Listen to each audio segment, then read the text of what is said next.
और इस समय एक महत्वपूर्ण खबर आ रही है। 16 साल से कम बच्चों की कोचिंग बंद। कोचिंग संस्थानों के लिए गाइडलाइंस जारी कर दी गई हैं। शिक्षा मंत्रालय का बड़ा फैसला आया है।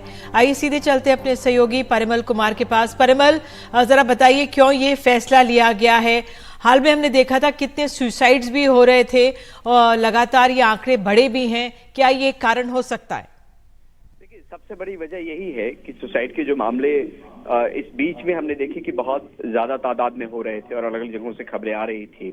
और इसमें ये कहा गया है सीधे तौर पे एजुकेशन मिनिस्ट्री की तरफ से, जो डिपार्टमेंट ऑफ हायर एजुकेशन है उसने ये कहा है कि इससे दबाव वाली स्थिति पैदा होती है और बच्चों के मन में, और सुसाइड की बात भी इसमें कही गई है कि जिस तरीके से सुसाइड की घटना बढ़ी और कई परिवारों के जो प्रीसियस लाइफ हैं वो चले जाते हैं।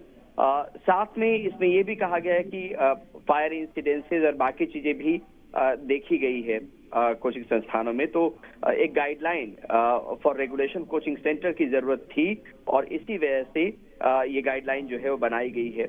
बहुत डिटेल में ये चीजें कही गई है, जिसमें ये देखा गया कि बहुत सारी चीजों को जोड़ के ये गाइडलाइन जो तैयार की गई है।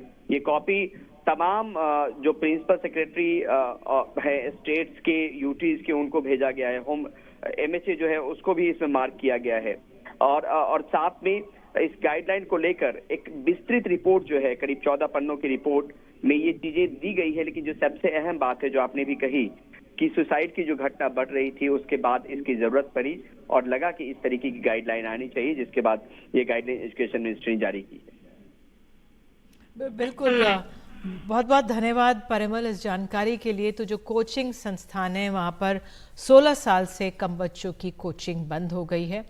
ये एक तरह से सीधे संदेश है कोचिंग इंस्टीट्यूट्स को भी, माता पिता को भी, क्योंकि जिस तरह से सुसाइड्स की घटनाएं बढ़ी थी, आंकड़े बहुत वाकई में चिंताजनक हम सबके सामने आ गए थे।